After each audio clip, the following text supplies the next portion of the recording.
क्षत्रिय कुलावतंस सिंहासनाधीश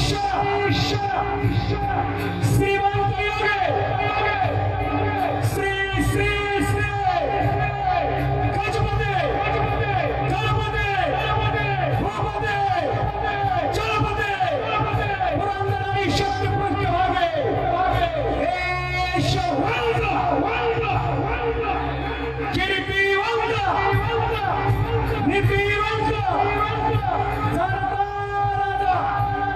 श्री श्री श्री छत्रपति शिवाजी महाराज के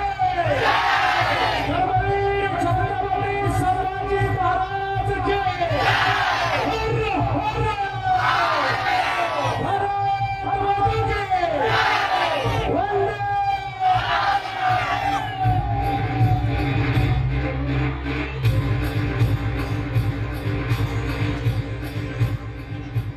मराठा मराठा मराठा मराठा म्हणजे इतिहास लिहिण्याची एकदा हातामध्ये लेखणी घेतली की मराठा इतिहास लिहिल्याखेरीज थांबत नाही असा तो मराठा. ज्या मराठ्याच्या कारभारीला आजपर्यंत आदिलशाही निजामशाही पडवली टाच इंग्रज मोगल कुतुबशाही बिदरशाही आदिलशाही या 8-8 10-10 सत्तेला धडकी भरवली तो मराठा.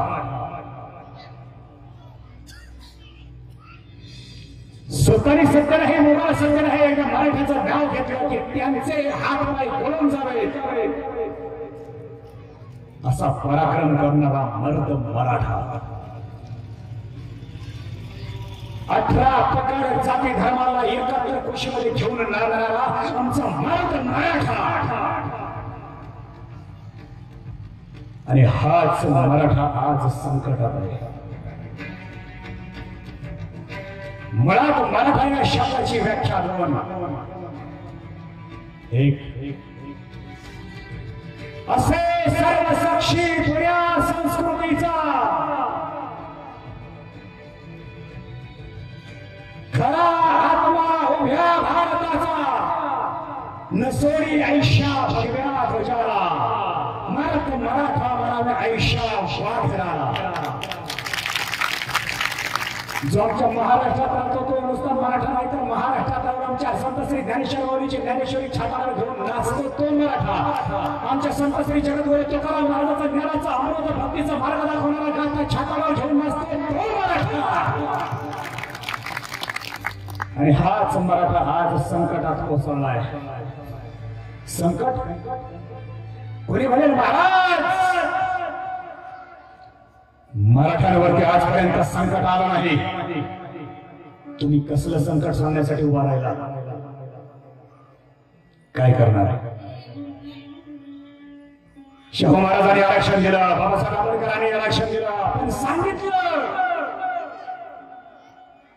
रसा तळाला गेलेल्या जातीवातीला मी विशिष्ट उंचीपर्यंत घेऊन येण्यासाठी आरक्षण देतोय.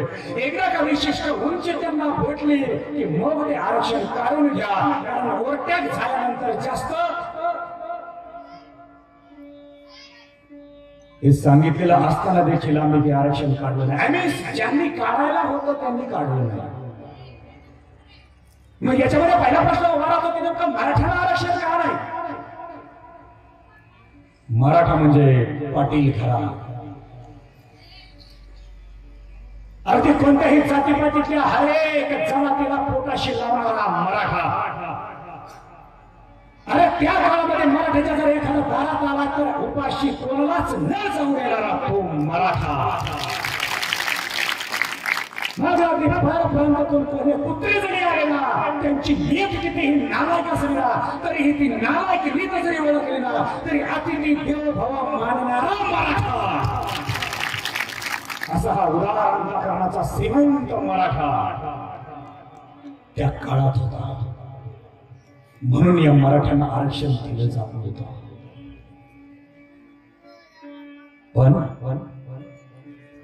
पण ज्यांना आरक्षण मिळालं मराठाच्या फळाला 200% 180% घ्यावे आणि फक्त तुला आरक्षण नाही म्हणून त्याला रिवर्स खेळण्यात टाकण्यासाठी त्याला भाग पडावं. आणि इथं दुसऱ्या काष्टमधल्या ज्यांना आरक्षण मिळालं त्यांनी नुसते 80% जरी घेतले तरी सिंहासनावरती बसायचा. पण याच्यात होणार काय माहिती का? घोड्याचे पाय बांधले गेले, क्वालिटीचे पाय बांधले गेले आणि आरक्षणाच्या जोरावर कमी आकलीचे सिंहासनावर उभा केले. मला माफ करा, मला कोणालाही उद्देशून बोलायचं नाही, मला सत्य तुमच्या समोर सांगायचं. कोणीही माझं शब्दाचं वाईट वाटून घ्यायचं कारण नाही. खरं बोलणं म्हणजे फक्त सख्या आईला राग येतो. अरे इकडं काहीच तुपाशी आणि मराठा उपाशी. वा हे माका बरं. एक काळ होता एक तीळ आणि 7 जणांनी खायला. आता 6 जण खातात, एक उपाशी बोलतो तरी कोणी मला माझ्या ताटातलं घे. अरे इथं ताटातलं सोडा. महाराष्ट्रामध्ये 100 पेक्षा आमदार आहेत. झोपा काढतात ते, झोपा काढतात या क्षणाला. कोणत्या प्रसंगाला माणसाने काय करायला हवं हे माणसाला कळायला हवं. आणि हाच माझ्या जातीवर होत असलेला अन्याय एका भारत मराठ्याला सहन झाला नाही. अरे ना बायकोचा विचार केला, ना पोरांचा विचार केला, ना आईचा विचार केला, ना वडिलाचा. अरे नातेपुते भाऊची सोडा. अरे ज्यांनी जन्म दिला त्या आई बाबाचा सुद्धा विचार न करता एक रणयोद्धा संघर्ष रणांगणामध्ये उतरला आणि सरकारच्या पुढे जाऊन सांगतो कसा, अरे माझ्या मराठ्यांच्या पदरात फक्त एक भीक घाला. नाही भीक नाही, आमचा हक्काचा तुकडा घाला. तो तुकडा म्हणजे फक्त आरक्षण. आणि तो मर्द मराठा आहे, मनोज जरांगे पाटील.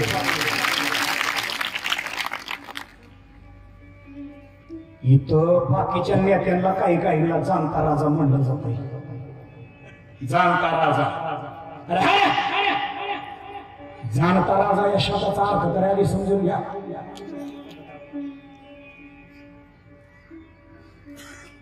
जो राजा रयतेचं दुःख राजाच्या कानावर येण्याच्या अगोदर जाणून घेतो आणि त्यावरती निर्णय घेऊन सोल्युशन काढतो, मार्ग काढतो, तो जाणता राजा. आजपर्यंत इतिहासामध्ये बघता म्हटलं जायचं माझ्या छत्रपती शिवाजी महाराजांना जाणता राजा. तुम्ही कोणाला जाणता राजा म्हणत असताना मला माहिती नाही, परंतु 350 वर्षानंतर जाणता राजा हा शब्द उचलला जातो आणि सरळ 2023 मध्ये फक्त याच जाणता पाटलांच्या चरित्रावर जाऊन पोहोचतो. इथं 2 तुकडे आम्हाला खायला मिळाले की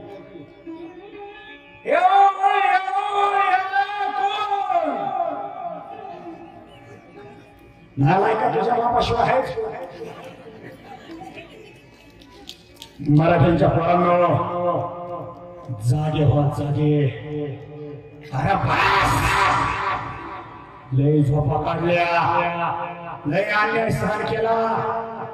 आजपर्यंत झालेला अन्याय ज्यांना पचवता येईल त्यांनी पचवला, अज्ञानाने नाविलाजाने सहन केला. आणि एक लक्षात घ्या,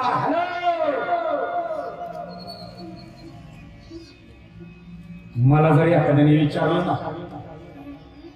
काय शेणामारा तुला काय वाटतं भारत देशाचं आणि आपल्या महाराष्ट्राचं वाटोळं तुम्ही केलं, याचं उत्तर मी फक्त एकच देईन. शहाणा माणूस शांत बसलाय म्हणून वाटोळं झालंय. इथं शहाणा माणूस मध्ये आपल्याला काय करायचंय, आपण कोणाच्या मध्ये जात नाही. तू कडे तरी कशाला जातो, जाणं दिला नालायक नाही तो.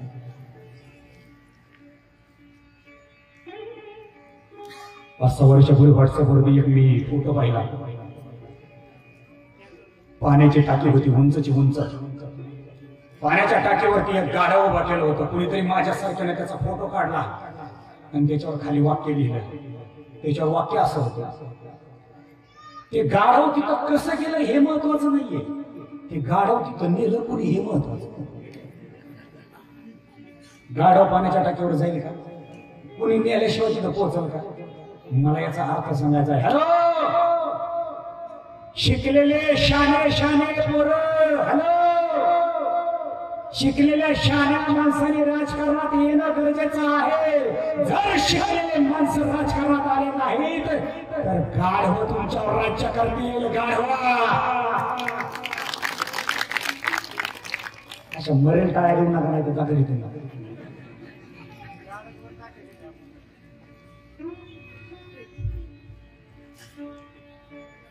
शिकलेल्या माणसाने रणांगणात आणि राजकारणात यायला हवं. आज आम्हाला अभिमान वाटतो. आमच्या पोरांना लहानाचा मोठा या भारतमध्ये व्हावा, इथंच जन्म घ्यावा, कुठंतरी शिकायला दुसऱ्याला England, Thailand, France, Japan, Europe या देशामध्ये जावं आणि दुसऱ्या देशामध्ये गेल्यानंतर आमच्या आईबापाला एवढा आनंद अभिमान वाटतो की आमचा मुलगा दुसऱ्या देशात शिकायला गेला. नुसतं शिकायला नाही तर तिथं नोकरी सुद्धा करायला लागला आणि नुसता नोकरी करायला नाही, डॉलर्स कमवायला लागला, करोडो रुपये इन्कम महिन्याचा कमवायला लागला. आम्हाला सुद्धा तुमच्या पोरांचा अभिमान आहे हो, पण घोटाळा इथे झाला. आमचे मुलं इथं जन्माला आले, इथं लहानाचे मोठे झाले, इथं शिकले. अरे आमच्या टॅलेंट, विद्वान, हुशार मुलांच्या बुद्धीचा उपयोग आमच्या भारत मातेच्या रक्षणासाठी व्हायला पाहिजे होता. आमच्या पर प्रांतातल्या दुसऱ्या देशाच्या उपयोगासाठी व्हायला लागला. हे आमच्या कधी ध्यानात येणार नाही.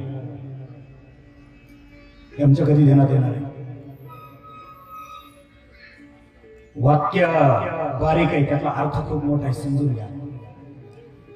150 वर्षापूर्वी स्वामी विवेकानंद अमेरिकेच्या व्यासपीठावर शिकवण्याच्या धर्म परिषदेमध्ये आमच्या भारतवर्षाचं एक महत्व सांगायला गेले. अमेरिकेने रिक्वेस्ट केली, विनंती केली, स्वामीजी आप हमारे अमेरिका छोड़कर मत जाइएगा, क्या नॉलेज है आपके दिमाग में? जितना चाहिए नॉलेज हम ले सकते हैं, लेकिन स्वामीजी जितने चाहिए हम आपको नॉलेज दे सकते हैं, पण तुम्ही आमच्या अमेरिकेला सोडून जाऊ नका. स्वामी विवेकानंदांनी एकच सांगितलं, अरे भगव्या झेंड्याचं महत्व, भारतीय संस्कृतीचं महत्व मी सांगायला तुमच्यापर्यंत आलो होतो. माझं काम झालं. ज्या मातीत जन्म आलो त्याच मातीची प्रगती करण्यासाठी आम्ही जाणार आणि त्याच मातीसाठी आम्ही मरणार.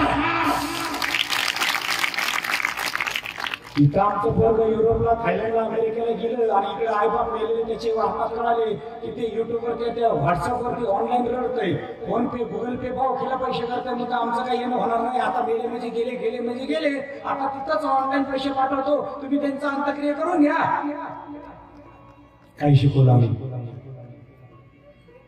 आमच्या भारतातले जवळजवळ 85% मुलं दुसऱ्या देशातले शास्त्रज्ञ. हॅलो, दुसऱ्या देशातले शास्त्रज्ञ. पण एक शास्त्रज्ञ आमच्या या भारत देशात झाला. ते शास्त्रज्ञाबद्दल आवर्जून सांगेल.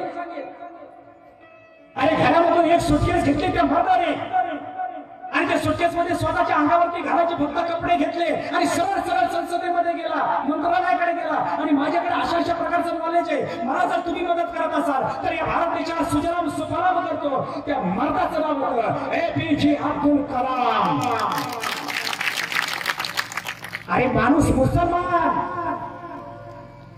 APJ अब्दुल कलामनी जर ठरवलं असतं ना मी मुसलमान आहे, मला काय करायचं, भारत देशाची प्रगती करायची, आणि जाऊ शकत होता पाकिस्तानला, जाऊ शकत होता तो माणूस अफगाणिस्तानला, नाही गेला का? आणि ज्या मातीत मी जन्माला आलो, ज्या मातीत रक्त माझ्या अंगात आहे ना, त्याच मातीसाठी मी मरणार. संसदेमधून बाहेर निघत असताना APJ अब्दुल कलामच्या फक्त बॅगमध्ये होतं काय, जे जाताना कपडे नेले होते तेवढेच. एक गुंठाही जमीन त्यांच्या घर सोडलं तर दुसरी नावावर भारतात सापडत नाही. याला क्वालिटी म्हणायची. आणि आज तुम्ही आम्ही निवडून दिलेले नेते 100 पेक्षा जास्त आमदार आमच्या महाराष्ट्रातले. मराठा स्वतःला भरत मराठा म्हणून घेतात. आता राजीनामा द्यायला लागले ते. अरे राजीनामा देतात. मला एक प्रश्न बोलायचा आहे, राजीनामा एखाद्या आमदार, खासदारांना, सरपंचांना कुणी जर दिला तर तुम्हाला त्याचा अभिमान वाटत असेल? हॅलो, एखाद्याने कुणी जर राजीनामा दिला तर तुम्हाला त्याचा अभिमान वाटत असेल? मला त्याचा अजिबात अभिमान वाटत नाही. त्याच्यासारखा बांगड्या मारणारा कोणी नाही. राजीनामा देणाऱ्याने बांगड्या धराव्यात. मी पुरावा देतो याचा. कुरुक्षेत्र रंगलंय महाभारतात. अर्जुन रणांगणामध्ये गेल्यानंतर कृष्णाला म्हणतो कसा, केशव मेरे सामने तो मेरे साथ युद्ध करने वाले सबके सब मेरे ही रिश्तेदार है, मैं इनके साथ युद्ध नहीं कर सकता. अर्जुनाला कळालं काय करायचंय ते, आणि कृष्णालाही कळालं याला काय करायचंय. कृष्णाने अर्जुनाला सांगितलं, अर्जुना अरे तुझ्यासारखा योद्धा मेन वेळेला ऐन टायमाला रणांगणात आल्यानंतर जर रिव्हर्स खेळ टाकत असेल, अरे हे युद्ध रंगवलं मी तुझ्या जीवावर, आणि तुझ्यासारखा जर क्वालिटीचा योद्धा रणभूमीच्या रणांगणाच्या टायमाला जर रिव्हर्स खेळ टाकून जर राजीनामा देत असेल, तर हे युद्ध करायचंय तरी कुणासाठी आणि कशाच्या जोरावर? हॅलो, कृष्णाने अर्जुनाला रणांगणामध्ये गेल्यानंतर राजीनामा देऊ दिला नाही, रिव्हर्स गेअर टाकू दिला नाही, त्याला मोटिवेट केलं, त्याला युद्धच करायला लावलं. आणि आज युद्ध करायची वेळ आली आणि बांगड्या भरल्यासारखे हे हुशार राजीनामा देतात. लाज वाटावं यांना, लाज.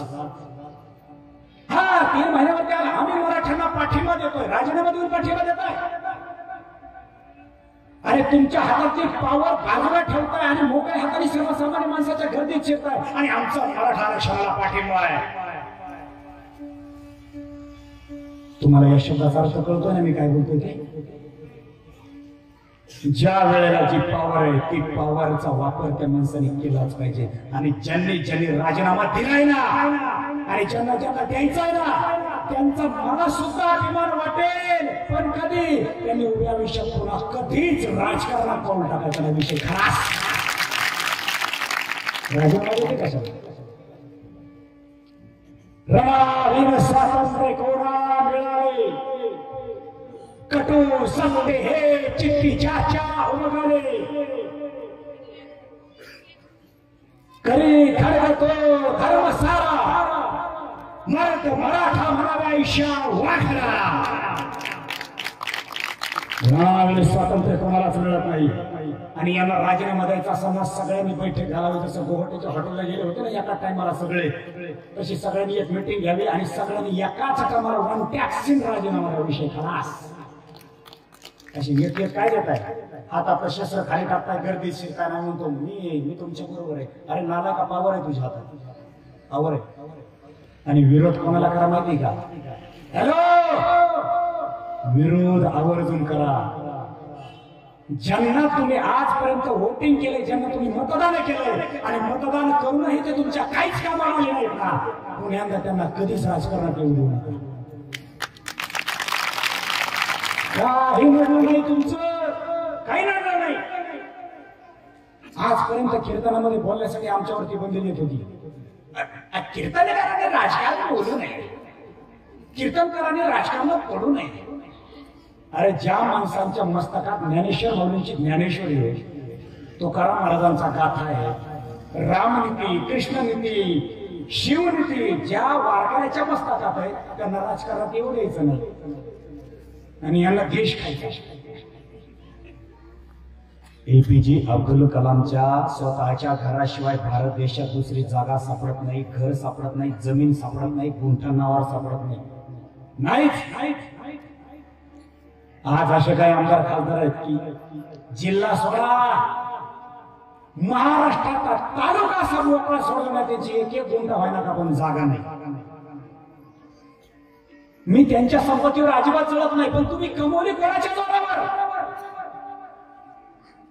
अरे सर्वसामान्य शेतकऱ्याच्या घशातला घास बरोबर घेतला आणि आमच्या लेकरांच्या घासातला घास तुम्ही बरोबर घेऊन जमिनी घेतल्या. आणि कुणीतरी नाशिकचं उठतोय, आम्हाला कुणबी मधून आरक्षण नको आहे, मी मराठा आहे, मला कुणबी जमणार आहे. अरे घेऊच नको ना, नालाय का? घेऊच नको. पिढ्याने खाऊन बसलं ना तुझ्या, तरी सुद्धा तुझी संपत्ती संपायची नाही. एवढं महाराष्ट्राला उभारलंय तुम्ही, तुम्हाला खायची गरज आहे. तुम्हाला कशाला बरं आरक्षणाची गरज आहे? इथं आमच्या शेतकऱ्याच्या हालीवर मग एखाद्या शेतकऱ्याला रात्रीच्या वातावरण शेतामध्ये जावं, अरे वा पाहते विहीर ते वापरा नुसते रात्रभर वाऱ्या कराव्यात. अरे शेताला कपाशीला कांद्याला पाणी द्यायचं म्हटलं तरी त्याला लाईट नाही. इथं पुण्यामध्ये, संभाजीनगरमध्ये, नगरमध्ये, इथं पलीकडं मुंबईमध्ये मोठमोठ्या शहरी ठिकाणी दिवसा यांच्या लाईटी चालू होतात. आमच्या शेतकऱ्याला रात्रभर सुद्धा लाईट नाही द्यावा. एवढा कोरोनाचा काळ पडला, शेतकऱ्याच्या पिकवलेलं अन्नच खाल्लं ना तुम्ही का नोटा खाल्ल्या करोडपतीच्या अवलादीने? साधा प्रश्न आहे, शेतकऱ्याला लाईट नसावी. तुमची 5 किलो बीजाचे गोणे किती? 2-2, 3-3 हजाराला. आमचं 1 क्विंटलचं मत तुम्ही 800, 700, 900, 1000 रुपयाला घेता. लाज नाही वाटत तुम्हाला? इथं चपला विकल्या जातात काचेमध्ये, चपला. इथं भाजीपाला गाड्यावर विकला जातोय. आणि नुसतं गाड्यावरती नाही, आमचा भाजीपाला आम्ही पिकवलेलं कडधान्य, आमच्या घामातून निर्माण केलेलं हे धान्य, आमच्या या कष्टाचं त्यांनी किंमत ठरवायची. तुमची ज्वारी एवढ्याला घेऊ, बाजरी एवढ्याला घेऊ, कांदा एवढ्याला घेऊ, कपाशी एवढ्याला घेऊ. जर शेतकऱ्यांनी असाच मेळावा घालून जर ठरवलं ना, आम्हाला पाहायचा तेवढाच भाव, त्याशिवाय कोणीच कोणाला काही विकायचं नाही. जागेवर उठून गेलो हे कुठं पैशाला कमी, कुठं कशाला काही कमी. त्या कोरोना सारखे रोग किती काही येतील, किती काही निघून जातील, पण या भारत देशातला भ्रष्टाचार नावाचा रोग एवढा या पुढाऱ्यांच्या रक्तात भिनलाय, निघता निघायला तयार. अरे कायदा मागितलाय, कायदा काय, न्याय मागितलाय, न्याय. अरे कसलं सिलेक्शन करताय तुम्ही, कसला न्याय करताय. सिलेक्शन करायचं असेल ना तर सिलेक्शन करावं, निवड करावी. माझ्या छत्रपती शिवाजी महाराजांनी निवड केली. आणि चिमुकले छत्रपती शिवाजी महाराज कुठेतरी दर्याखोऱ्यामध्ये लुटुपुटीच्या लढाई करायचे. कुणीतरी एखाद्या सर्वसामान्य एखाद्या रामोशी समाजातल्या माणसाला यावं आणि राजांच्या पुढे मुजरा करावा. अहो हटाव सगळं विसरून राजाचं नव्हतं, पण तरी राजाला मुजरा करावा आणि म्हणावं, राजा मला वेगळे की तुमच्या खेळात. काय रे नाव तुझं? राजा मीरा रामुशाचा पैरुबा. खेळात काय येतं तुला? राजा आवाज पक्ष्यांचे काढतो, आवाज माणसांचे काढतो आणि यशांतर तर असं करतो ना राजा. राजा तुमचं जर वेशांतर केलं ना, तुम्ही आमच्या मोहर उभा राहिला तर असं बी तुम्ही माणसांचा. अरे पैरुबा मी दर्पणा मोहरच उभा आहे का काय? राजाने त्या पैरुबाची परीक्षा घेतली आणि पैरुबा त्याच्या पास झाला आणि राजाने त्याचं सिलेक्शन केलं.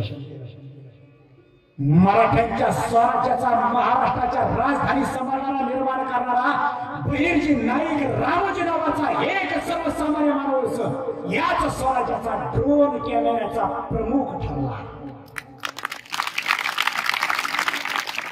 कुणीतरी त्या कोल्हापूर प्रांतातून बाळाजी नावाचा कुणीतरी गुडघे मोडलेल्या माणसाला रांगत राजगडावर यावं आणि राजाला म्हणावं, राजा मला वेगळे तुमचं स्वराज्य निर्माण करायला. राजाने गुडघ्यापासून खाली पाय गेलेल्या इसमाकडे पाहिलं. नाव काय रे? राजा म्या बाळाजीराव. अरे तुला पाय बी नाही, गुडघ्यापासून पाय गेले आणि तुला काय करणार स्वराज्यासाठी? पण जाऊ दे, तुझं पाय काय गेलं? राजा रानात गावात पाय गेलो होतो बघा. आता जंगलात आमचं गाव वाघाने घातले आमच्या झडप, पण मी आम्ही काही कमी नाही केलं. आवाचा सय्यदा चालवतो ना गावतावर, तशी फरशी बी चालवली आम्ही वाघावर. राजा एका फरशीच्या गावात वाघाचे 2 तुकडं, त्या वाघाबरोबर झुंज करताना दोन्ही पाय खाल्ला बघा वाघाने माझं. अरे पण पाय गेला, आता स्वराज्यासाठी काय करशील?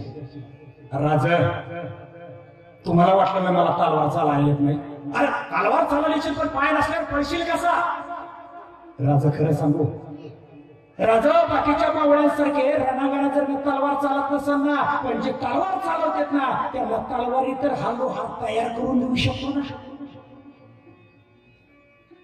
हा बाळाजीराव लोहार छत्रपती शिवाजी महाराजांच्या तलवार, भाला, ढाल, तोप खाण्याचा सगळ्यात मोठा कारखान्याचा निर्माता ठरला. सिलेक्शन आणि हिथं ऍडमिशन घ्यायला आमचं पोरग गेलं की त्याला विचारत होत आहे, कोणत्या जातीचं आहे तू?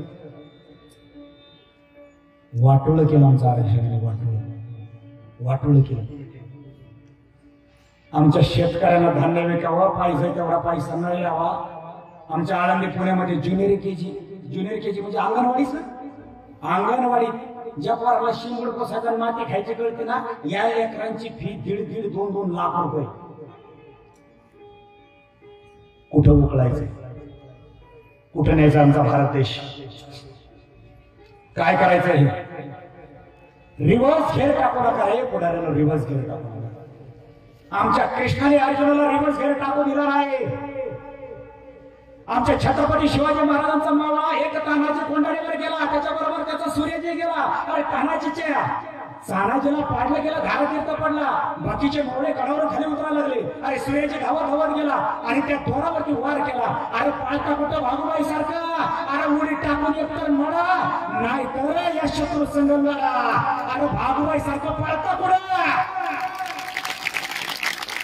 तो सूर्याचे मालुसरीचं वाक्य बोलला ना, भागूबाई सारखं पळता पुढं, तसं राजीनामा देणाऱ्या पुढाऱ्यांना आज तुम्ही आम्ही म्हणलं पाहिजे, अरे भागूबाई सारखं पावर टाकून पाळताय पुढं. आज जरांगे पाटील किती दिवसापासून उपोषणाला बसले, आज 6वा दिवस आहे. 2.5 महिन्यापासून या माणसाचा संघर्ष चाललाय. आणि या मराठ्याच्या पाठीमाग अहो पहिल्यांदा रेकॉर्ड ब्रेक सभा झाली, पहिल्यांदा रेकॉर्ड ब्रेक मराठा जागा झाला. आजपर्यंत म्हणत होते ना मराठे एक होत नाहीत. अरे घ्या, मराठे एक होत नाहीत. खरंय मराठे एक होत नाहीत, पण एकदा काही एक झाले की इतिहास घडवण्याशिवाय माघारी फिरकत नाही. कुणाला वाटल अशा माणसाने एवढं वर्ष राज्य चालवलं, राजकारण केलं, तरी याच्या माणसं एवढे जमले नाहीत, एवढ्या सभेला नव्हती. याचे कारण हे फक्त माणसं स्वतःसाठी खाणारीच होती, तुमच्या आमच्या ताटात वरबाडून खाणारीच होती आणि आहेत. आता खरं बोलायला काहीच अडचण नाही, कारण आज आम्हाला अहो खरं नाही, खरं बोलत तर सख्याला नाही येतो, पण कुठपर्यंत तुम्हाला खोटं ऐकायचं आहे. या मराठ्याच्या या महाराज जरांगे पाटलाच्या पाठीमागे एवढा कोट्यावधीचा समाज का आहे, याचे कारण आहे का. कारण मनोज जरांगे पाटील हा सत्य म्हणून मराठा माग आहे. 2 नुसता सत्य नाही तर सत्याच्या आणि धर्माच्या वाटेवर चालतो म्हणून मराठा माग आहे. 3 मनोज जरांगे पाटील स्वतःच्या स्वार्थासाठी लढत नाही, रक्ताच्या थेंबापासून आणि शेवटच्या श्वासापर्यंत मराठा जातीसाठी लढतोय म्हणून मराठा नाव आहे. आता एक करा, तुम्ही नांगर किती जणांनी धरलाय मला एकदा वर हात करून बघू द्या बरं. नांगर बैल जुंपलेला नांगर असा हातात, कुणी नांगर धरलाय जरा वर हात करा. महिला पैकी आहे कुणी इकडे, तुम्ही नाही का नांगर धरला, कोणी धरला. ओके घ्या खाली. माझ्या बापाने मी अंमळनेर सोडल्यानंतर शेलारवाडीला गेल्यावर माझ्या बापाने माझ्या हातात नांगर दिला आणि तो नांगर आहे ना जिथं उकरायचं ना अगोदर तिकडे तो सटकायचा, त्या पटांगणात जायचा. माझ्या वडिलांनी मला सांगितलं, पिंट्या तसा नाही धरायचा नांगर, हे जे पॅक झालेलं आहे ना हे असा दाबायचा, बैल इकडे जरी गेला तरी तो असा दाबायचा. म्हणलं मग हे सोडायचा कवा. माझ्या बापाने उत्तर दिलं, जोपर्यंत पुढचा बाण येत नाही ना तोपर्यंत नांगर सोडायचाच नाही. अर्थ आहे का. आता जो हा आरक्षणाचा नांगर धरलाय ना, हा असा नांगर दाबून धरायचा जोपर्यंत आरक्षण आपल्या पत्रात मिळत नाही तोपर्यंत नांगर सोडायचा नाही.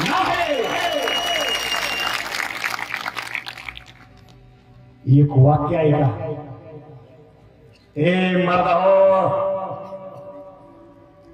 स्वतःला योद्धा म्हणून घ्यायला शिका, स्वतःला योद्धा. आणि जर योद्धा असताल ना तुम्ही तर योद्धेची व्याख्या ऐका तुकाराम महाराजांच्या भाषेत. तुकाराम म्हणे रणे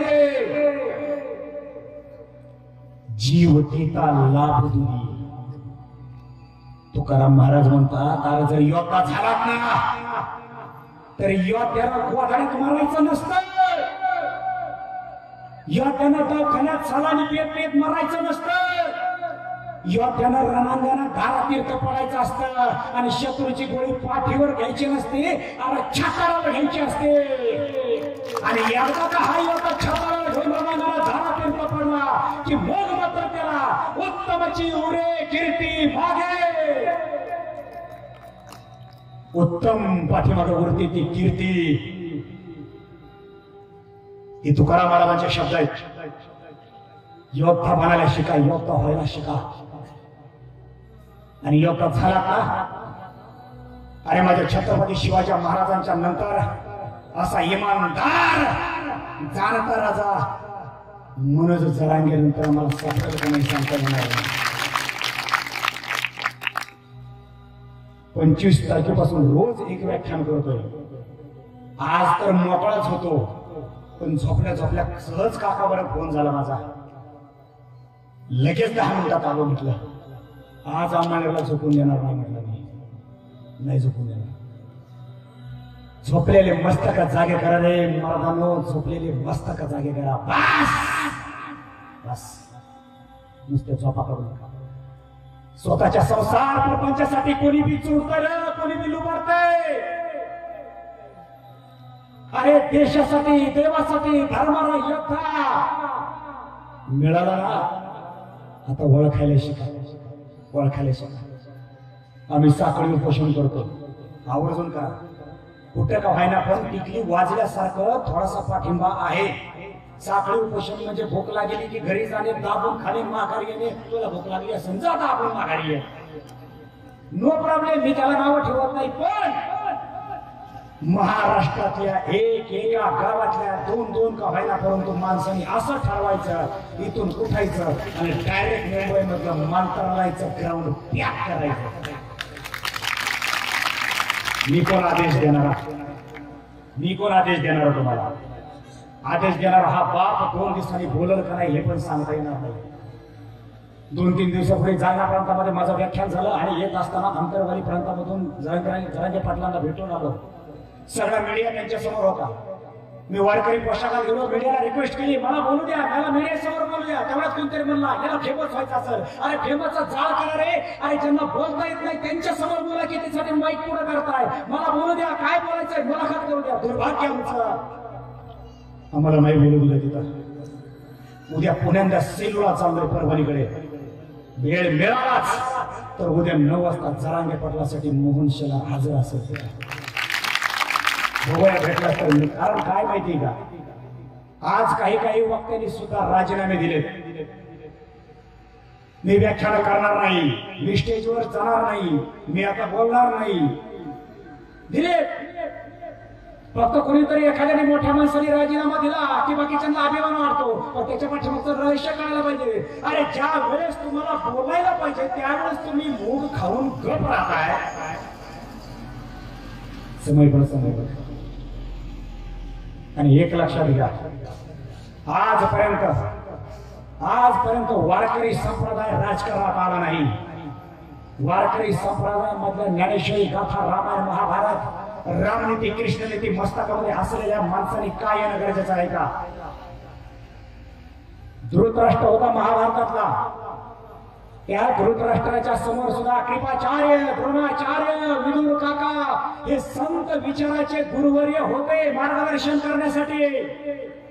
छत्रपती शिवाजी महाराजांना सुद्धा मार्गदर्शन करण्यासाठी जगद्गुरु तुकाराम महाराज होते. सोनपंत कबीरही वेळोवेळी त्यांना सांगायचे, बोलायचे. शिवाजी महाराज त्यांना विचारायचे काय मार्ग उचलायला हवा, आमची लढत अशी संकट होते, काय करायला हवं. आज या राजकारणातले पुढारी कोणत्या संताला काय सल्ला विचारतात? गुन्हे नसताना संत फक्त जेलच्या आतमध्ये टाकायचे काम चालू केले त्यांनी. आज आमच्या कीर्तनकाराच्या 4 व्हीलरच्या गाड्याच्या काचा जर थोड्याशा जर 25% काळ्या केल्या असत्या ना, पोलिसांनी लगेच वरबाडायच्या काळ्या काचा केल्या. इथं पुढाऱ्यांच्या पूर्ण काळ्या आत चोर बसलाय का? आता काय झालंय माहिती का? खरं बोलतो, बोलू का जरा? खरं बोलू, तुम्हाला झोपा नाही लागल्या? खरं बोलू का जरा? मला टीका कोणावर करू वाटत नाही बरं का. प्रत्येक क्षेत्रामध्ये भ्रष्टाचारी आहेत. पुढारी क्षेत्रात इमानदारी आहे, राजकारणी क्षेत्रामध्ये भ्रष्टाचारी आहे, पोलीस क्षेत्रामध्ये सुद्धा इमानदार भरपूर आहेत, तसेच भ्रष्टाचारी सुद्धा भरपूर आहेत. आणि जे भ्रष्टाचारी आहेत ना, हे सरकार मान्य पांढऱ्या पोशाखातले, खाकी पोशाखातले, मी यांना म्हणाल हे सरकार मान्य चोर आहेत, सरकार मान्य चोर. आणि यालाच आळा घालायचा. आळा घालता आला तर घाला. बघा, मी जरा खरं बोलतोय. व्याख्यान संपल्यानंतर एखादा म्हणून निदान पोलिसांवर तरी असं, मी त्यांना नाही बोलत, त्याच्यामध्ये असलेल्या भ्रष्टाचारांना बोलतोय. आमच्या वारकरी संप्रदायामध्ये पण तुम्हाला वाटलं की काय सगळे धोतर निरूप भेटा घालणारे सगळे त्याच क्वालिटीचे आहेत, याचे पण नालायक आहेतच की. सुरुवात तर रावणाने केली होती आमच्या भावा पोशाख परिधान करून आमची माऊली पळवण्याची. क्वालिटीचे भ्रष्टाचाराला सरकार मान्य चोर म्हणायला काहीच अडकत नाही. पोरांनो एवढा अभ्यास करा, एवढा अभ्यास करा, एवढं शिका, एवढं शिका, सर्वोच्च शिक्षण घ्या आणि तुमच्या एका सेकंदाचा इन्कम तुमच्या बँक बॅलन्स अकाउंटला करोडो रुपये पडलं पाहिजे, करोडो रुपये. एवढं शिका. हे शिकायचं दिलं टाकून आता नवीनच फ्लॅट निघले काय ते. मराठ्यांनी आरक्षणाच्या पोटी केली आत्महत्या. तुला झालं काय आत्महत्या करायला? आत्महत्या करणारे तुम्हाला साधं थोडं सहन होत नाही? आजपर्यंत तरुणांनी आरक्षणासाठी आत्महत्या केल्या, सगळ्यांनी ऐकले ना. मुली पण आमच्या शिकतात ना. महाराष्ट्रात आरक्षणासाठी एका तरी मुलीने आत्महत्या केलेली मला दाखवलं. अरे टाळ्या वाजवा त्या मुलींसाठी. काय सहनशीलता त्या मुलींची, त्यांना आपण वाटत नाही. अरे किती आपण सहन करावा त्या माऊलीला. आयुष्यभर ती माऊली सगळ्यांच्या ताब्यात आहे. जन्माला आल्यापासून आईबाबाच्या ताब्यात, लग्न केल्यानंतर नवऱ्याच्या ताब्यात, मुलं झाल्यानंतर मुलांच्या ताब्यात, म्हातारपणानंतर नातवांच्या सुद्धा ताब्यात. आणि एक सांगू का, 3 गोष्टीला मालक पाहिजेच. एक, देशाला मालक पाहिजे. देशाला जर मालक नसेल ना तर देशाला बाकीचे देश कुरकाडून संपवून टाकतील.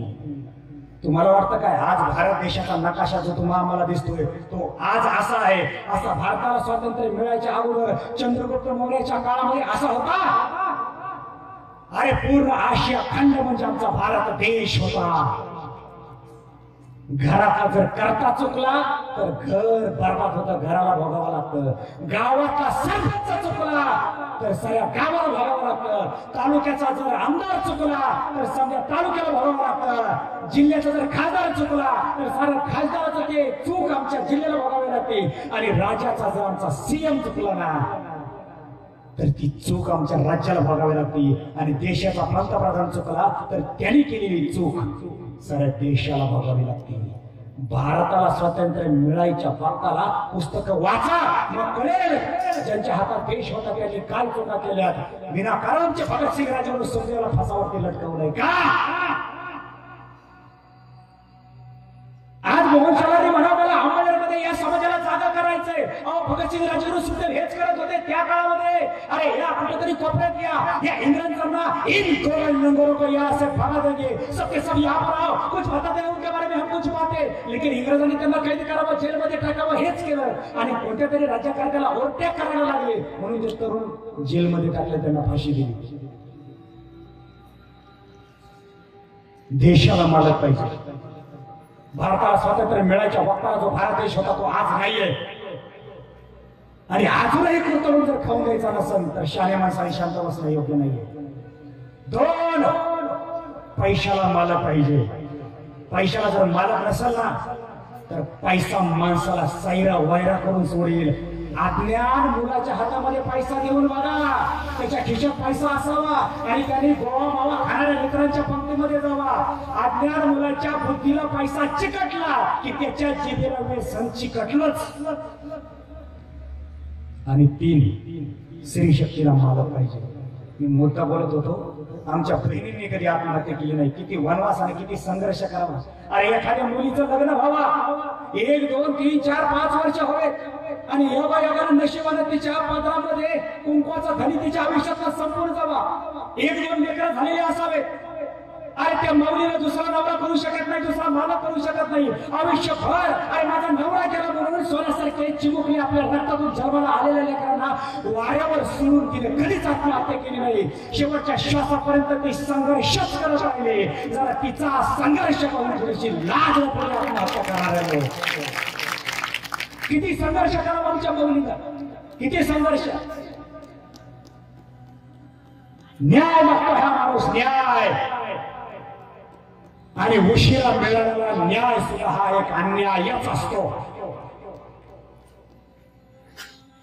17 वर्षाचे होते आमचे छत्रपती शिवाजी महाराज बर का. न्याय किती दिवसात आणि किती मिनिटात न्याय दिला माझ्या छत्रपती शिवाजी महाराजांनी ऐका. आज यांना फिरायला एसी, झोपायला एसी, यांचे टॉयलेट एसी, एसी शिवाय यांचं पाऊलही कुठं पडत नाही. माझ्या छत्रपती शिवाजी महाराजांचा घोडा रात्रंदिवस ऊन वारा पाऊस संघर्ष करत होता. अरे किसी ने सच कहा है ना संघर्ष ना तकलीफ तो क्या मजा है इस जीने में. अरे बड़े बड़े तूफान भी थम जाएंगे जब तुम्हारे आग लगे हो सीने में. आग लागली पाहिजे. जाणता राजा होगाच नाही म्हटलं गेलं या महापुरुषाला. न्याय न्याय काय असतो. न्याय 2 मिनिटात ऐका. वय वर्ष छत्रपती शिवाजी महाराज फक्त 17 वर्षाचे. 17 पण कामगिरी लई खतरा. आजच्या गावातलं पुणे, राजांच्या काळात पुण्याला म्हणलं जायचं पुनवडी. पुनवडी गावाच्या पलीकडं एक रांझा म्हणून गाव होतं आणि त्या रांझा गावामध्ये एक बाबाजी भीम भिकाजी गुजर नावाचा एक इसम राहत होता. त्याला कुठेतरी एका 17-18 वर्षाच्या विधवा असलेल्या मायमाऊलीच्या पत्रावर रानामध्ये फक्त हात टाकला आणि माझ्या चरित्राचं काळं झालं म्हणून त्या माऊलीनं स्वतःचा देह विहिरीमध्ये झोपून दिला. का चाललं. ज्यांना उठायचं त्याने झटकीपट उठावर लगेच. उठा मी पाणी पितो 2 घोट, तुम्ही उठा लगेच नाही. गरजवंत मराठ्यांचा लढा आहे. मौज मजा करणाऱ्यांचा हा लढा नाहीये. ज्यांना उठायचं ते निघाले पळा.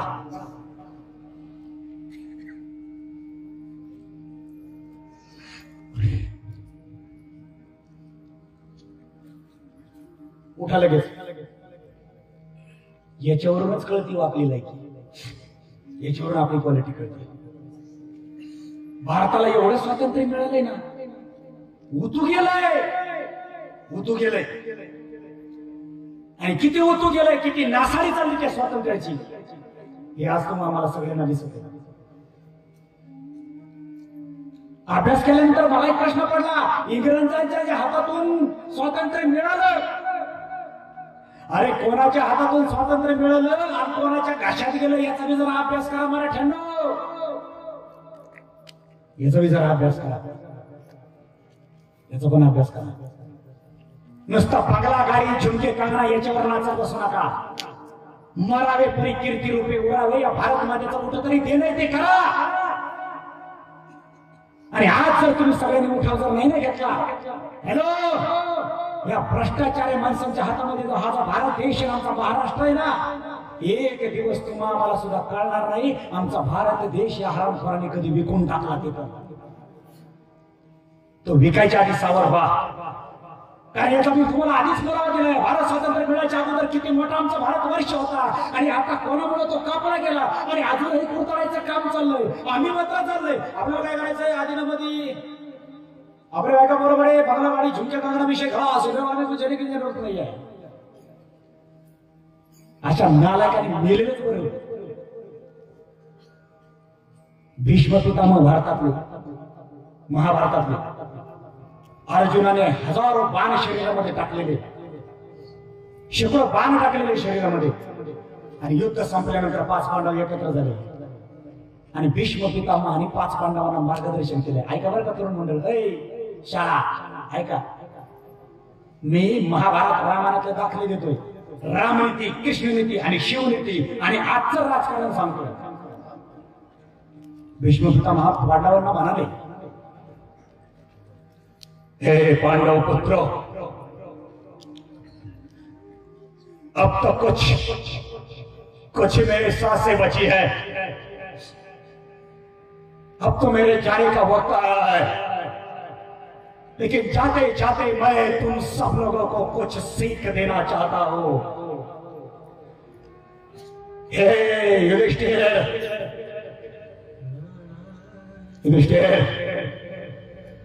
अरे तुम तो एक धर्म का प्रतीक हो, धर्म का प्रतीक. तुम जब रास्ते से भी चलते हो तो धर्म के मार्ग निकल आते हैं. पुत्र, इतना बड़ा महायुद्ध अब ना जाने कब किस युग में होगा या होगा भी नहीं। लेकिन अर्जुन, युधिष्ठिर, जाते जाते मेरी सिर्फ दो बातें सुनो। तुम 5 पांडवों की मां तो कुंती ही है। जब तुम्हारे 5 पांडवों के झगड़े किसी दिन हो ना जाए, उस बात झगड़े होने के बाद तुम जन्म देने वाले माता के तो टुकड़े नहीं ना कर सकते। पांडव पुत्र, ये भारत माता तो अपनी ही माता है। इस भारत माता के फिर कभी दोबारा टुकड़े मत होने देना, कभी टुकड़े मत होने देना। 5 पांडवांनी नाही रे तुकडे केले, पण भारताला स्वातंत्र्य मिळायच्या अगोदर आमच्या भारत देशाचे आमच्याच हरामखोरांनी तुकडे केले, तुकडे केले। आणि ज्यांना वाटत असेल या भारत मातीच्या कुशीतून मी 2 घास खाल्लेत आणि ते रक्त माझ्यात सळसळत आहे, त्यांनी झोपा काढू नका। न्याय देण्यासाठी तुम्ही त्या खुर्चीवरती जाऊन बसा। तरुणांनो, एक वाक्य तुमच्यासाठी आवर्जून सांगा, माझ्या बहिणींसाठी। अरे भारत देशाच्या प्रत्येक क्षेत्रातल्या खुर्च्या तुमच्या आमच्यासारख्या टॅलेंट तरुणांची वाट पाहतात। बस फक्त तुम्ही त्या लायकीचे व्हा, तुम्ही त्या पात्रतेचे व्हा, त्या पात्रतेचे व्हा। नका टाळ्या वाजू, नका टाळ्या। जीएसटी लागू केले ना, टाळ्यावरती नका टाळ्या। मी सांगत होतो न्याय कसा असावा, अवघ्या मिनिटात व्याख्यान संपवतो। न्याय कसा असावा, न्याय। छत्रपती शिवाजी महाराज वय वर्ष 17 वर्षाचे लाल महालामध्ये बसले होते। कुठल्या तरी हरामखोरानं बाबाजी भीम भिकाजी गुजर नावाच्या सैतानानं एका माय मौलीच्या पत्रावरती अत्याचार केला। त्या मौलीनं एकच विचार केला, माझ्या बापाचं काळं तोंड झालं, माझं काळं तोंड झालं। अरे माझा बाप रस्त्याने चालायला लागला तर सारा समाजाला राम राम बोलल्याशिवाय चालत नव्हता, मी कसं जाऊ गावात? म्हणून त्या मौलीनं विहीर जवळ केली। सारा गाव त्या विहिरीच्या काठावर लागला गेला, थांबला गेला आणि त्याच विहिरीच्या काठावरती त्या मुलीच्या देहाला अग्नी डाग दिला गेला। पण अग्नी डाग दिलेला चितेचा कोळसा विजायच्या आत तिच्या बापाची पावलं निघाली आणि ती पावलं निघाली सरळ सरळ लाल महालात। लाल महालात गेली 17 वर्षाच्या शिवाजी राजाच्या मोर, आणि राजाच्या मोर गेल्याबरोबर पैतान काढलं नव्हतं। अरे वनवासी गेलेला हा बाप राजाच्या मोर गेला आणि मोर गेल्याबरोबर ताजा घातला आणि राजाच्या मोर जाऊन म्हणाला, राजा मला न्याय द्या, राजा मला न्याय। राजा माझ्या लेकीच्या पत्रावर हरामखोर बाबाजीनं पाटलानं अत्याचार केला, माझ्या लेकीनं स्वतःचा आयुष्य संपवलं। राजा मला न्याय द्या, मला न्याय।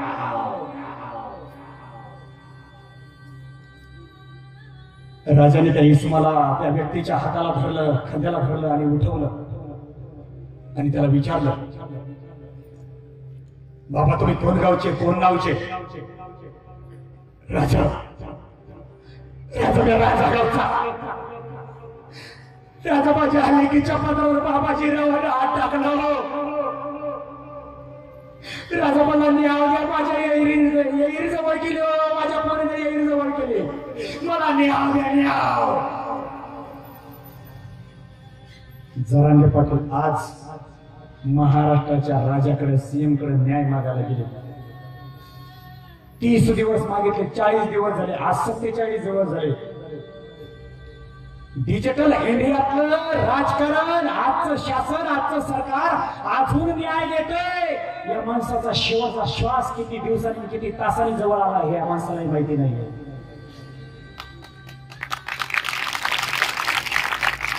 17 वर्षाच्या राजाने दखल घेतली, शेजारी एसाची कंक नावाचा सैनिक उभा होता। एसाची कंकाला सांगितलं, एसाची कंक जो रयतेला मारत आहे टंक, तो भेदभाव केला आणि आमच्या लाल बाळामध्ये हजर करा।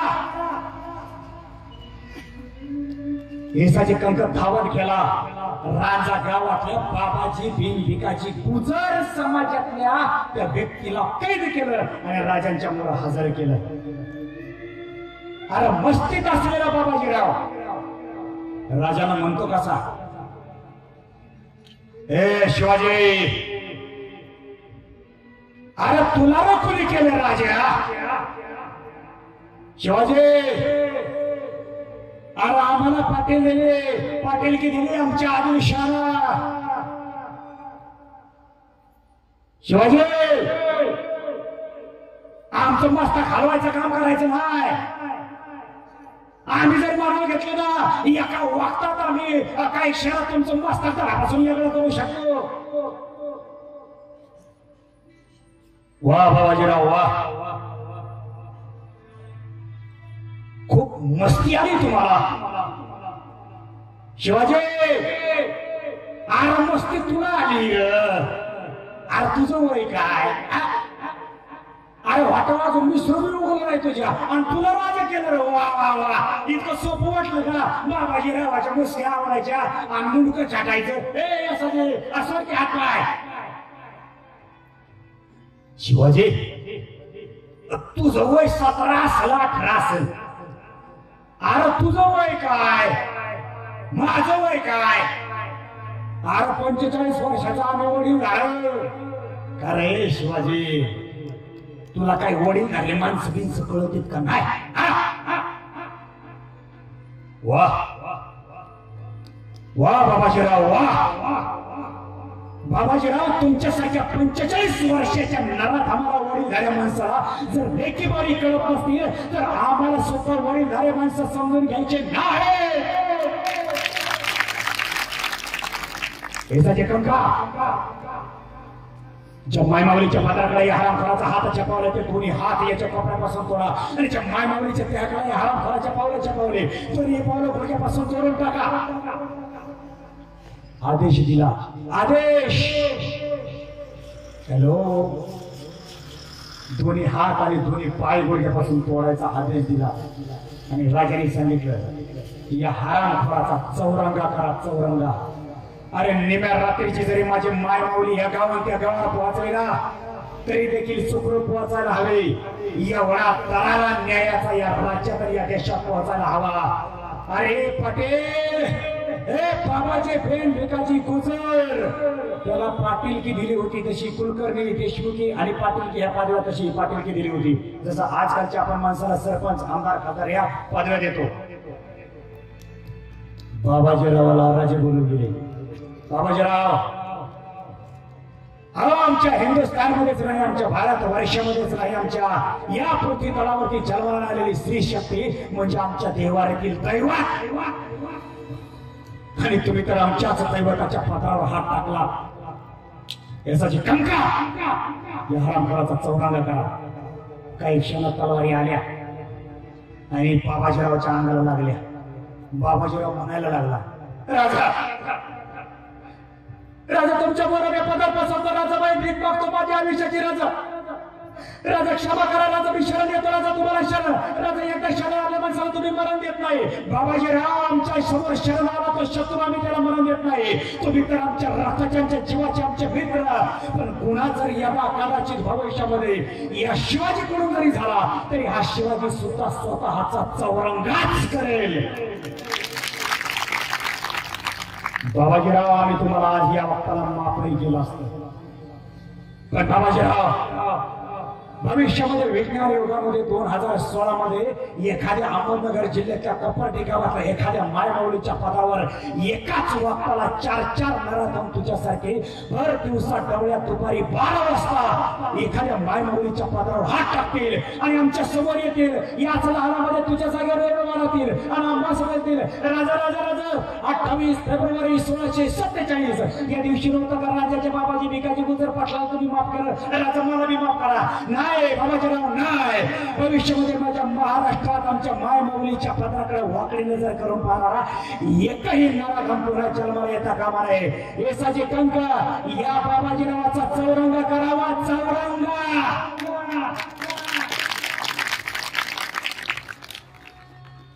आताच्या काळामध्ये आताच्या शासनानं चौरंगा नावाचा कायदा पुन्हा एकदा शिवाजी महाराजांचा वंशमूळ आणावा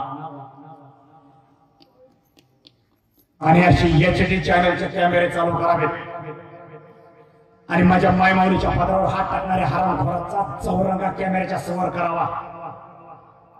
8 वर्ष झाली त्या कोपारीच्या प्रकाराला. अजून न्याय देत आहे सरकार, अजून न्याय, अजून शिक्षा करतंय. 4-5 दिवसाच्या आतमध्ये, फार 2-3 दिवसाच्या आतमध्ये बाबाचे बिन भिकाची गुजर या हरामखोराचा 17 वर्षाच्या शिवबा नावाच्या राजानं चौरंगा केला, त्याला शिक्षा दिली. आज 7 वर्ष अजूनही त्यांना जेलमध्ये सांभाळतात. 8 वर्ष झाली.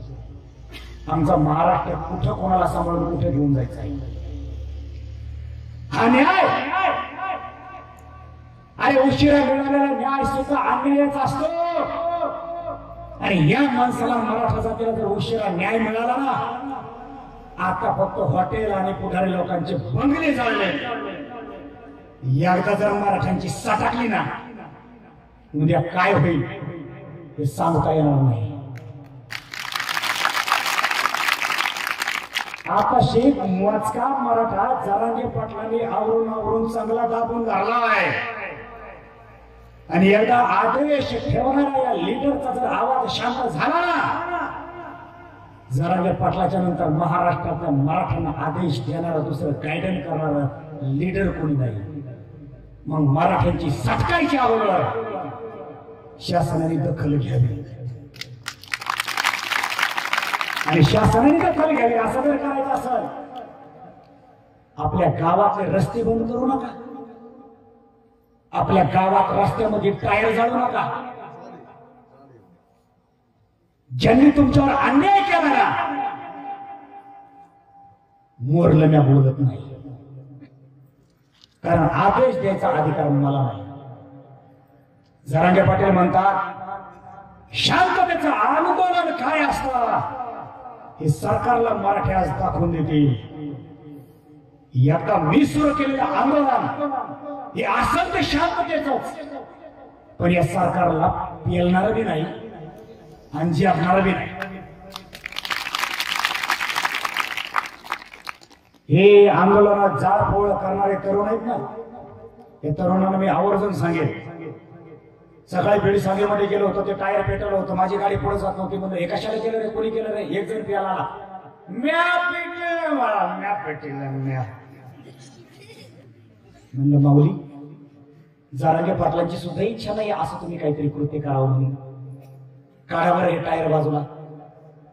मला तुमचं ऐकायचं, टायर बाजूला. काढले टायर बाजूला. अरे सर्वसामान्य कीर्तनकार तुमचंच लेकरू, पण 2 शब्द त्या तरुणाने ऐकले, टायर लगेच बाजूला घेतले. एवढा शांत मराठा समाज आहे. या मराठ्यांची सटकून देऊ नका, सटकून देऊ नका. न्याय कसा असावा? आमच्या छत्रपती शिवाजी महाराजांचा न्याय असावा. त्या बाबाजीरावाचा चौरंग केला.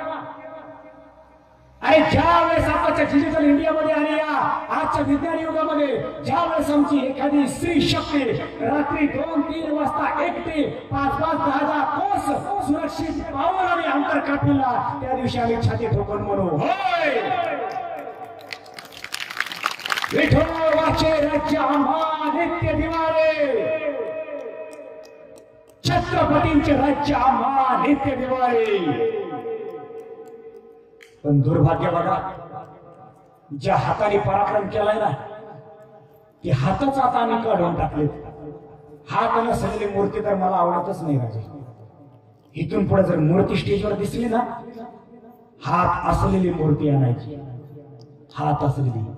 कारण ज्या मनगटाने, ज्या तलवारीने जो पराक्रम केला ना, छत्रपती शिवाजी महाराजांची मूर्ती इथून पुढे प्रत्येक महाराष्ट्रातल्या स्टेजवर सिंहासनावरती विराजमान झालेलीच असायला हवी. आणि लाज वाटून द्या त्या ढाब्यावाल्यांना, लाज वाटून द्या त्या हॉटेलवाल्यांना. स्वराज्य ढाबा, जगदंब ढाबा, तानाजी ढाबा, रायगड ढाबा, शिवा ढाबा, कोंढाणा ढाबा. अरे माझ्या किल्ल्यांचे, माझ्या राजांचे नाव कशाला टाकताय हरामखोर तुमच्या धाब्यावर? Veg, non veg, pure Shivaji राजे ढाबा, छत्रपती ढाबा. काही काही लॉन्स आणि लॉजचे सुद्धा नाव झाले, संत कृपा लॉज.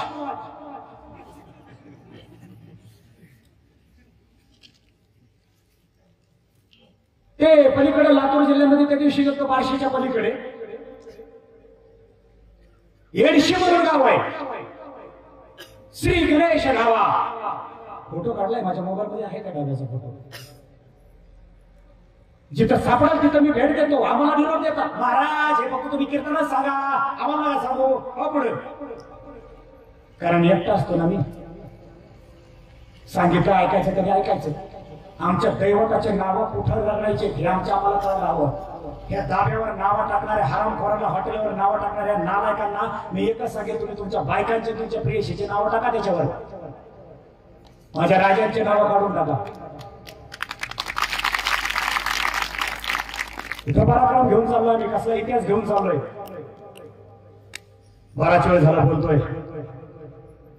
क्वालिटी आणि विद्वान असलेला टॅलेंट घोड्यांनी पुढे येणं गरजेचं आहे. कारण आजच्या शास्त्राने आरक्षणाच्या नावाखाली घोड्यांचे पाय बांधले, घोड्यांचे. हॅलो, आता या शब्दाचा अर्थ पण नीट समजून घ्या. एखादा ऑदर कास्टमधला म्हणून ज्यांना आता आरक्षण आहे ते पण म्हणतील, मग शेलार महाराज रात्री नेमकं आम्हाला काय गाढवा म्हणत होते का काय? तुम्हाला गाढवा नाही म्हणत, तुम्ही पण घोडेच आहात. मला नावं कोणाला ठेवायचे नाही, पण आमचे क्वालिटीचे घोडे तुम्ही बरबाद केले, बरबाद केले, बरबाद.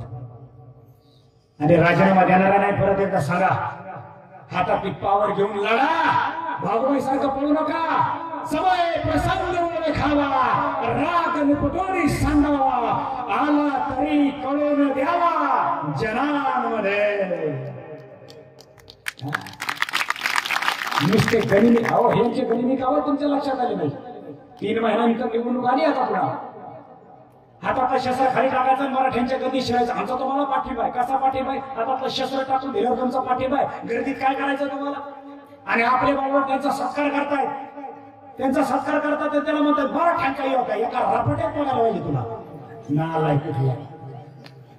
मग आता राजीनामा दिलायस ना, आयुष्यभराचा राजीनामा दे. तुझ्या वाचून राजकारण राहिलं नाही, तुझ्या वाचून देश राहिला नाही. आणि आमचे चंद्रगुप्त मौर्य गेले, आमचे छत्रपती गेले, राजे महाराजे गेले. जेवढं देशासाठी करायचं होतं तेवढं त्यांनी चांगलं वागलं केलं. मग चांगले करणारेही गेले, वागले करणारेही गेले, म्हणून काय देश काय बरबाद झाला नाही, संपला नाही, तुमच्या वाचूनही काही नडलं नाही. आमच्या रामप्रभूने राजकारण केलं, आमच्या कृष्ण भगवंताने राजकारण केलं. आणि याच महापुरुषांचा आज भजनातला महामंत्र झालाय, राम कृष्ण हरे. आणि आमच्या पावसाने जर राजकारण केलं ना, तर आज आम्ही फेटा परिधान करणार आहे आणि नारायणाच्या गादीवर राजकारण आहे, रामायण महाभारत सांगणार आहे. आम्ही सुद्धा कथा हातात बाजूला ठेवून, आम्ही सुद्धा शस्त्रास्त्र आमच्या तुकाराम महाराजांचे हातात घेऊ शकतो. आणि पुन्हा एका देश सांभाळण्यासाठी आम्ही सुद्धा राजकारणात येऊ शकतो. टॅलेंट बुद्धीला राजकारणात येऊ द्यायचं नाही, म्हणजे आहेतच आम्हाला बरबाद करायला. छत्रपती शिवाजी महाराजांनी स्वतःचा राज्याभिषेक करून घेतला का माहितीये का? स्वतःच्या रयतेसाठी नाही. आदिलशाही, निजामशाही, पोर्तुगीज, राजगिराज, मोगल, कुतुबशाही, बिदरशाही, मुघलशाही, या 8-10 सत्तेच्या छातावर पाहिजे. या नालायकांना कळावं, या नाराधामांना, या राक्षसांना कळावं की या सर्वसामान्य रयतेला सुद्धा राजा आहे. म्हणून राज्याभिषेक केला, नाही तर राज्याभिषेकाला एवढा खर्च करायची, विनाकारण पैसा खर्च करायची राजांना गरज नव्हती. पण राजे रयतेला सांगायचे, मी राजा यांच्यासाठी, तुमच्यासाठी राजा नाही, मी तुमच्यासाठी सेवक आहे, सेवा. आताच्या गावाचा सरपंच उभा राहत आहे, 5 वर्षात बंगला, गाडी, झुमके, कंगना, खलास. बदल गई उसकी दुनिया, बदल गई. अरे कहां से लाया ये सब तूने, कहां से लाया? कमुना कासा मला म्हणायचं नाही. अरे पण गोर गरीबाच्या नरड्यातला घास घेऊन तुमच्या काय नरड्यात घालता? आज तुम्ही कमवताल रे, आज तुम्ही पैसाच कमवताल, पण उद्या तुमचं नाव आणि चरित्र कमवताल. सरपंच पदासाठी उभा राहिलात, आमदार खासदारकीसाठी जर उभा राहिलात ना, असं उभं राहा आणि असं कर्तव्य करावं की त्याच्या विरोधात उभा राहायची शत्रूची सुद्धा ताकद झाली नाही पाहिजे, तो सुद्धा मानला पाहिजे. अरे माणूस एवढा इमानदार आहे, यांनी नाही काम देशाचं करायचं, राज्य तालुक्याचं, गावाचं नाही करायचं. आम्ही काय करायचं? आम्ही रिवर्स गेअर, पाटील यावर बिनविरोध निवडून द्यावं, असं आपलं कर्तव्य असावं. पण मला याच्यावर प्रश्न पडतो, उभा राहिला वाल्यांना समाजाने मत देऊन न देऊन काही लोकांना पाडलं. पाडणे याचा अर्थ कळतो का? तू गाव देश तालुका सांभाळण्याच्या लायकीचा नाही, त्या पात्रतेचा नाही, आम्हाला तू राजा म्हणून नको, तू गप बस, असं त्याचा अर्थ आहे. पण हे जे लोक बिंदाजीची एवढे झाली, पुन्हा वयस्कर कागद वगैरे केले. एकदा समाजाने नाकाला पाडल्यावर पण एकदा संधी मिळवा, एकदाच. आणि काम असं करा ना, मरावे तरी कीर्ती रूपावर उरावे. नितीन गडकरींचं मी फक्त नाव ऐकू नये. नितीन गडकरी या शब्दाचा अर्थ आहे का? नितीन रोडकरी, नितीन रोडकरी, नितीन गडकरी, नितीन रोडकरी. म्हणून आज महाराष्ट्रात आणि भारत देशात एवढे जे काही रस्ते आहेत ना, या रस्त्यांचा निर्माता तो बाप आहे. अरे कौतुक करावाच. मी कोणत्या पक्षाचा नाहीये, मी क्वालिटीचा जयकार करण्यासाठी आणि अन्यायाच्या विरोधात आवाज उठवण्यासाठी हा माणूस उभा राहिला ना, याच माणसाच्या आज्ञेखाली आम्ही वारकरी आज 2 शब्दाची सेवा होतोय. बस. स्वामी विवेकानंद म्हणतात, स्वतःचे स्वप्न पूर्ण करण्यासाठी व्यस्त राहा. जर स्वतःचे स्वप्न स्वतःचे स्वप्न जर पूर्ण करण्यासाठी जर व्यस्त नाही राहिलात ना, जगाचे स्वप्न पूर्ण करण्यासाठी तुमचा वापर करते. आपल्या मस्तकावर कोणाला राज्य करून द्यायचंय आणि कोणाला नाही हे तुम्ही ठरवा. आणि दारू पिणाऱ्यांनो, दंगली करणाऱ्यांनो, जरा थोडं सावध व्हा, सावध. जरा बायका पोरांचा विचार करा, जरा आईबापाचा विचार करा, जरा भारत मातेचा विचार करा. नुसते येऊन येणार कोण बोंबलत मागा हिरडू नका. स्वतःचा काहीतरी कॅरेक्टर उभा करा, स्वतःचा काहीतरी अस्तित्व उभा करा. अरे तुम्ही जर मेलात ना, देशाने रडावं. नाही देश रडला, निदान राज्याने तरी रडावं. नाही देश रडला, नाही राज्य रडलं, निदान तालुक्याला तरी हळहळ वाटावी. नाही तालुक्याला हळहळ वाटली, निदान तुमच्या गावाला तरी हळहळ वाटावी. नाही गावाला हळहळ वाटली, निदान तुमच्या पाहुण्याला तरी हळहळ वाटावी. नाही पाहुण्याला हळहळ वाटली, निदान तुमच्या आईबापाला तरी हळहळ वाटावी. आणि नाही आईबापाला हळहळ वाटली, निदान तुमच्या बायकोला तरी हळहळ वाटावी. एवढं तरी कार्य करा, त्याशिवाय मरू नका. बोलता बोलता माझ्याकडून काही चुकलं असेल क्षमा असावी. आणि जर काही चुकलं असेल, असं एखाद्या विद्वान व्यक्तीला वाटत असेल, आवर्जून व्याख्यान संपल्यावर माझी गाठ घ्या, माझ्या चुका माझ्या पदरात टाका. कारण मी अंमळनेरचा आहे, अंमळनेर माझं आहे, मी तुमचं लेकरू आहे. माझ्या चुका माझ्या पदरात टाका. कारण नुसता महाराष्ट्र नाही, हिंदुस्थान नाही, आमच्या वारकरी संप्रदाय, ज्ञानेश्वर माऊली, जगद्गुरु तुकाराम महाराज आणि आमचे छत्रपती रामकृष्णांचे विचार तुमच्या आशीर्वादानं अमेरिका, थायलंड, हाँगकाँग, जपान, इटली, इंग्लंड या देशात घेऊन जाण्याची तयारी मोहित शलाने ठेवली. त्याच्यामुळे तुमचं लेकरू उद्या त्या सुद्धा स्टेजवर चुकू नये म्हणून माझ्या चुका माझ्या पादरात टाका. तुम्हाला मी धन्यवाद देणार नाही, कारण तुम्ही काय माझ्यावर उपकार केले नाही, मला स्टेज दिलंय म्हणून. आणि मी तुमचे काही आभार व्यक्त करणार नाही, कारण तुम्ही माझ्यावर केले नाही किंवा मी तुमच्यावरती उपकार केलेले नाही. त्याच्यामुळे आभार व्यक्त करायचं काही कारण नाही. कोणाशी संचालकांच्या 2 शब्द बोलते, मला बोलत असलेले 2 शब्दात तुमचे आभार. तुमचे काय असतील ते सूचना असतील ते देऊन टाकतील. पण विनाकारण जळाजळी पळापळी करू नका. शांततेत जेवढी तुम्ही ठेवता शांती, तेवढी या माणसाच्या मस्तकातून होणार आहे क्रांती. प्लॅनिंग या माणसाचं, नियोजन या माणसाचं. या माणसाच्या नियोजनाला डगमगू. पुढचं बघू, पुढं काय व्हायचं काय. पण आता नांगर धरलाय ना, आता आरक्षण मिळाल्याशिवाय नांगर सोडायचा नाही. आता सोडायचं. एक वाक्य आवर्जून सांगितलं. छत्रपती शिवाजी महाराजांनी स्वराज्य निर्माण केलं, त्यांच्या संघर्षाच्या जोरावर. वाक्य नीट आहे का बरं? हॅलो, वाक्य नीट आहे का? छत्रपती शिवाजी महाराजांनी 350 वर्षापूर्वी स्वराज्य निर्माण केलंय. अरे त्यांच्या संघर्षाच्या जोरावर आज तुम्ही आम्ही सुरक्षित आहोत. उद्या भविष्यातल्या पिढ्या तुमच्या सुरक्षित राहाव्यात यासाठी तुम्ही आज काही संघर्ष करणार आहात. घरी गेल्यावर याचा विचार करा, निर्णय घ्या. वाक्य बारीक आहे पण त्यातलं मर्म खूप खतरनाक आहे. जाता जाता मला तुमचा जय घोष ऐकायचा. हर हर म्हटल्याबरोबर सगळ्यांनी महादेव म्हणायचंय. अगदी माता मावल्याने सुद्धा महादेव म्हणायचंय. मग तुमच्या त्या पाप्याच्या बापाचं नाव असलं तरी मी त्याचं कारण आमच्या आया बहिणींची अवघड सुरक्षित नव्हती, आमच्या घरातील गाडगी मुलगी सुरक्षित नव्हती, आमच्या याच मंदिरातील सुरक्षित देव नव्हते का घरातील ग्रंथ सुरक्षित नव्हते. आणि त्यावेळेस स्वतःच्या मंदिराला चळवळीच्या हिंदवी स्वराज्य स्थापन केला. आणि औरंगजेबाने केला आपल्याला महाराज शाहीचे बोट छाती आदिलशाही निजामशाही होते आणि खद्द सह्याद्रीचा चक्रवर्ती सम्राट झाला. अशा धर्मवीर कर्मवीर दानवीर शूरवीर क्रांतीवीर छत्रपती शिवाजी महाराजांना आठवून धर्मवीरांना एकदा बोला हर हर.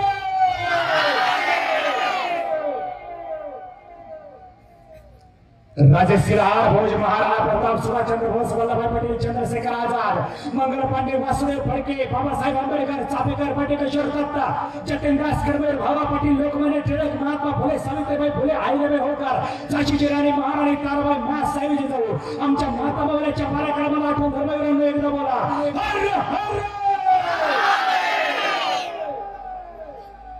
भगवान श्री कृष्ण भगवान श्रीराम संत श्री ज्ञानेश्वर माऊली जगद्गुरु तुकाराम महाराज स्वामी विवेकानंद एकनाथ महाराज संत सखबाई जनाबाई मुक्ताबाई बहिणाबाई मीराबाई आमच्या माता मावल्याच्या पराक्रमाला आठवून धर्मवीरांना एकदा बोला हर हर.